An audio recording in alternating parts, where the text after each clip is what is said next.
Everyone laughed at him and tried to throw him out of the showroom. They thought he didn't belong, until he revealed a secret that changed everything. It was the kind of morning where the city looked expensive. The streets of downtown Atlanta shimmered under the soft light of a new day, each puddle left from last night's rain catching the sun like tiny diamonds. The air was crisp, the sky perfectly clear, and if you listened closely, you could almost hear the city stretching awake. Right in the middle of it all stood Bennett Luxury Motors, a building of glass and steel that looked less like a car dealership and more like a temple. 2-story glass walls reflected the skyline behind them, and inside, everything glowed like a museum. No clutter, no chaos, just perfection. Ferraris in blood red, Lamborghinis in metallic silver, Bentleys in deep navy blue. Each sat under its own spotlight, displayed not like machines but like art. In this place, money didn't just talk. It whispered in Italian leather and purred in German engineering.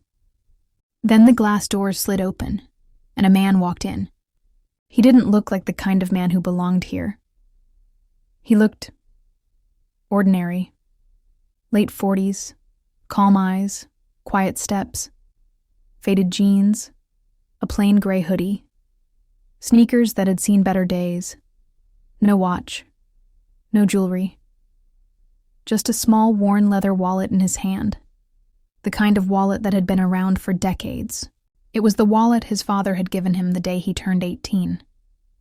His father, a mechanic who spent 30 years fixing other people's luxury cars but never owned one himself, had told him something that stuck.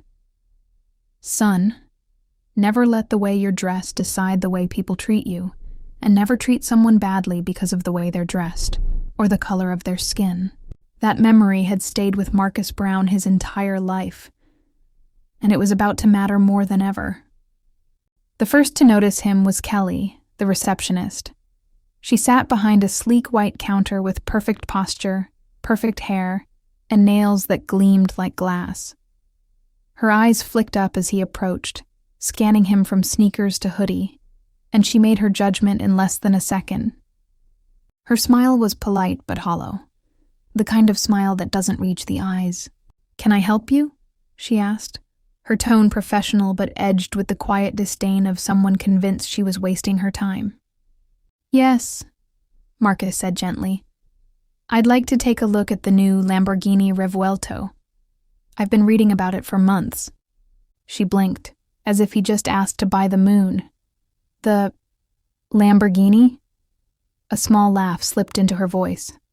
"Sir, that's one of our most expensive models." "I'm aware," he replied, calm and steady. Across the showroom, Brad, the sales manager, had been watching. Mid-40s, slicked back hair, a tailored suit that practically shouted commission. Brad had been selling luxury cars for over a decade, and he prided himself on one thing: knowing a buyer's wallet before they even opened their mouth. And in his mind, Marcus wasn't a buyer. Brad approached with his signature salesman's smile, though his eyes flicked down at the sneakers before he spoke. "Morning, sir. The Revuelto is a special car. We don't usually take just anyone out for a test drive." "Just anyone," Marcus repeated quietly. Brad lowered his voice, leaning slightly closer, as if doing Marcus a favor. "We get a lot of people who come in for selfies with the cars, maybe a little joyride to impress their friends. But these cars aren't toys. They're investments. And frankly, most people can't even get approved for the financing." The insult hung in the air. Kelly looked down at her phone, pretending to be busy. "I understand," Marcus said after a pause, "but I'd still like to see it." "Do you have any proof of funds?" Brad asked, his smile tightening. "Bank statements? Something to show you're serious? Do you ask everyone who walks in here for bank statements before they see a car?" Brad shrugged. "Not everyone, just the ones who, let's say, aren't our usual clientele." Kelly let out a quiet laugh she didn't even try to hide. The message was clear: you don't belong here, and it was because of his appearance and skin color. Brad straightened, ready to wrap it up. Tell you what, we've got other customers to attend to. Maybe you can come back when you're ready. His tone made it clear what he meant by ready. Then came the final blow. Our security can escort you out. From near the door, a tall man in a black blazer began walking toward them. Customers turned to watch. Marcus took a slow breath. He looked at Brad, then at Kelly, then at the cars under their perfect spotlights. And then he simply nodded. All right. He turned and walked toward the exit, the security guard behind him. Just before the doors closed, he glanced back. Brad had already turned to charm a young couple in designer clothes. Kelly was back on her phone.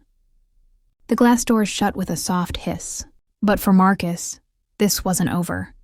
He walked half a block to where his black Mercedes S-Class was parked. Sitting in the driver's seat, he pulled out his phone and dialed a number from memory. It rang once. "Mr. Brown?" came a warm voice on the other end. "How's everything?" "I was just at Bennett Luxury Motors," Marcus said. A pause. "Ah, doing a little inspection?" "Something like that," Marcus replied. And he looked through the windshield at the gleaming dealership across the street. "Let's just say, I got my answer. Meet me there in an hour." An hour later, Bennett Luxury Motors was humming with its usual rhythm. Salesmen laughed softly with wealthy clients. Phones rang in the background. A faint scent of leather and polished wood filled the air. Brad stood near the entrance, closing a deal with a man in a tailored navy suit when the glass doors slid open again. The first thing he noticed was the car. It wasn't just any car. It was a black Rolls-Royce Phantom, the kind you don't see parked outside unless it belongs to someone important. The kind that makes everyone stop mid-sentence. The polished chrome grille caught the sunlight, almost blinding in its reflection. The second thing he noticed was who stepped out. Marcus. But this time, he wasn't alone. Two other men in perfectly fitted suits walked in with him, one carrying a leather briefcase, the other holding a slim folder. Their presence had an unspoken authority about it. They weren't customers. They were decision-makers. Brad froze for a second, then quickly forced on his salesman's smile. "Welcome back, sir. Can I help?" "Mr. Brown," Kelly's voice cut in from behind the desk. Her tone had shifted entirely. Sweet, polished, almost too eager. "So nice to see you again." Marcus didn't look at her. Instead, he turned to Brad. "You told me earlier you don't take just anyone out for a test drive." Brad gave a nervous laugh. "Well, yes, but that was before I—" Marcus cut him off with a calm, level voice. "That was before you realized I'm not just anyone." Brad blinked. The man with the briefcase stepped forward, opening it to reveal a stack of documents and a gleaming silver pen. "Mr. Brown," he said, "everything is ready for your review." Marcus nodded and took the papers. Then he looked directly at Brad. "I'm here to finalize the purchase." Brad stammered. "The Lamborghini?" "No," Marcus said, sliding the signed documents across the receptionist's counter. "The dealership." Silence. A slow clap began from the far end of the showroom. One of the junior salesmen, who had been silent the whole time, stepped forward and said, "Welcome, Mr. Brown." Marcus gave a small nod. "Thank you.